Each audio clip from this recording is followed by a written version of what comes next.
Bapak, Ibu, dan saudara-saudari yang terkasih dalam Kristus. Cinta adalah salah satu tema populer dalam dewasa ini. Dunia hiburan, film, sinetron, serta lagu-lagu populer didominasi tema tentang cinta itu sendiri. Adapun cinta yang mau ditampilkan yakni cinta kaum muda-mudi. Lalu timbul pertanyaan, apakah cinta itu hanya diperuntukkan bagi kaum muda-mudi? Tentu saja tidak. Dalam kehidupan sehari-hari banyak hal yang mengungkapkan adanya cinta itu sendiri. Ada yang mengungkapkan, saya mencintai Tuhan, saya mencintai keluarga, mencintai karya saya, bahkan mencintai hewan peliharaan dan juga tanaman-tanaman yang dimilikinya. Ternyata cinta itu menyangkut berbagai macam hal dan aspek kehidupan. Kalau demikian, cinta itu berasal dari mana? Lalu kita bertanya kembali, mengapa manusia harus hidup di dalam cinta itu sendiri? Saudara-saudara yang kasih dalam Kristus, Tuhan adalah inisiator cinta itu. Ia lebih dulu mencintai kita, maka keputusan untuk mencintai Tuhan didasarkan atas kesadaran bahwa kita sudah lebih dahulu mengalami cinta dan kasih Allah itu sendiri. Seandainya seorang anak yang baru lahir dapat berbicara, dia pasti akan mengungkapkan fakta yang tak terbantahkan bahwa dia merasa dicintai oleh orang tuanya. Kalau ada seorang bayi lahir langsung bisa berkata, dia pasti akan berkata, aku hidup, aku lahir ini karena saya dicintai oleh orang tua saya. Dia hidup karena cinta, dan orang tua mencintai anak-anak mereka seperti Tuhan mencintai kita sekalian. Bapak, Ibu, dan saudara kasih, Rasul Yohanes berkata, jika seseorang berkata, aku mencintai Tuhan, tetapi membenci saudaranya, dia adalah seorang pembohong.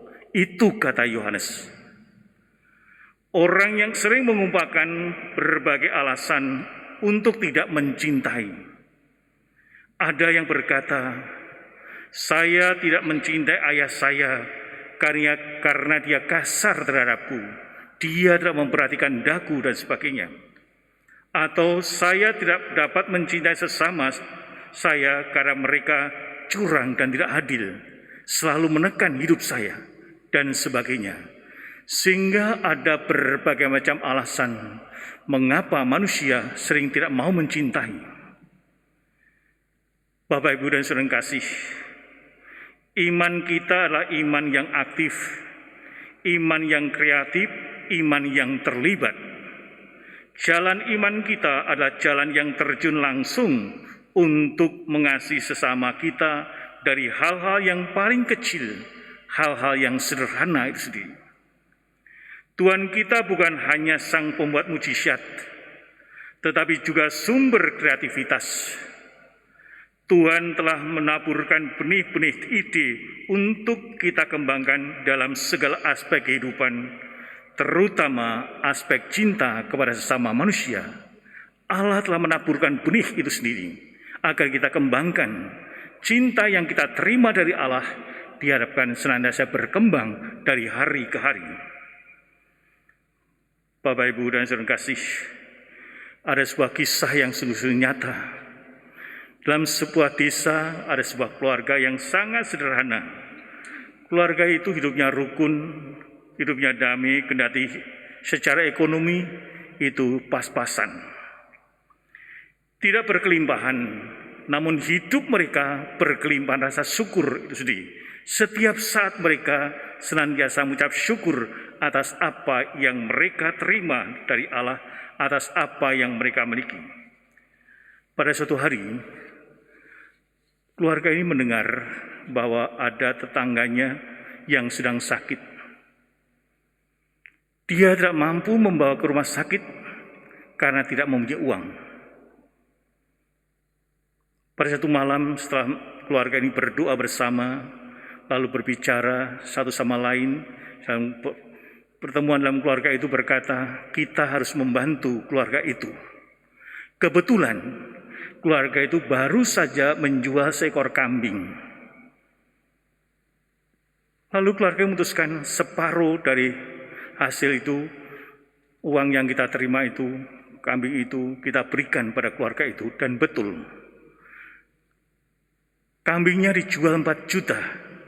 Akhirnya 2 juta diberikan pada keluarga yang sedang sakit itu. Mungkin kita berpikir aneh, orang itu bodoh, tapi itulah yang dia lakukan. Ketika keluarga itu ditanya, mengapa Bapak memberikan separuh dari hasil penjualan kambing itu kepada tetangga Bapak? Jawaban seorang bapak itu sangat sederhana. Apapun yang saya miliki ini berkat dari Allah. Apapun yang kita miliki ini, saya miliki ini adalah titipan dari Allah. Dan keluarga itu sangat membutuhkan. Maka kami memutuskan untuk membantu orang itu. Keluarga ini membantu dengan tulus, dengan ikhlas, dan sungguh-sungguh mengucap syukur karena semuanya itu adalah berkat dan rahmat dari Allah sendiri. Mungkin kita berpikir aneh orang itu, memang aneh. Memang cinta itu seringkali aneh. Dan itulah yang sungguh-sungguh terjadi. Bacaan pertama merupakan tindakan konkret Allah yang menunjukkan pengamalan cinta dan belas kasih kepada orang-orang yang terasing, kepada orang yang miskin, kepada orang yang tertindas, kepada orang-orang yang sungguh-sungguh membutuhkan pertolongannya. Itulah juga yang terjadi dalam bacaan Injil saat hari ini. Saat Yesus ditanya oleh seorang ahli Taurat, apa perintah yang utama? Jawabnya adalah mencintai Tuhan dan mencintai sesama. Hal ini menarik bahwa mencintai Tuhan dan sesama itu adalah suatu hal yang tidak terpisahkan satu sama lain. Dua-duanya selalu berjalan bersamaan. Tidak bisa hanya mencintai Tuhan tetapi membenci sesama manusia. Juga sebaliknya, hanya mencintai sesama tetapi menolak untuk percaya akan keberadaan Allah itu sendiri. Sebagai orang beriman kita percaya bahwa Tuhan ada bersama kita senantiasa. Keduanya saling melengkapi, saling menyempurnakan satu sama lain. Bapak, Ibu, dan saudara kasih, mencintai Tuhan itu terwujudkan dengan kerelaan kita mencintai sesama, terlebih yang sangat menderita, yang sangat membutuhkan pertolongan yang ada di sekitar kita, yang kita jumpai setiap saat dalam hidup kita. Mencintai sesama itu adalah suatu bentuk rasa syukur karena sudah begitu banyak mendapatkan rahmat dari Tuhan. Rahmat dalam bahasa Latin adalah gratia. Itu mirip dengan gratis, dalam bahasa Prancisnya gratuit. Sehingga segala sesuatu yang kita terima adalah gratis dari Allah. Maka rahmat yang cuma-cuma, maka Matius dalam Injilnya dalam 10 ayat 8 dikatakan, kamu sudah mendapatkannya secara cuma-cuma, maka kamu hendaknya memberi dengan cuma-cuma pula. Inilah yang diharapkan dari kita semuanya. Kita menerima segala sesuatu cuma-cuma. Bahkan hidup kita ini pun cuma-cuma. Bagaimana kita mampu memberikan semuanya kepada sama manusia yang ada di sekitar kita. Semoga Tuhan mengajari kita kebenaran ini. Pengetahuan bahwa kita sudah lebih dahulu dikasihi oleh Tuhan, maka kita berani untuk mengasihi saudara-saudara kita yang sungguh-sungguh membutuhkan, siapapun yang kita jumpai tanpa memandang ras, suku, budaya, dan bangsa.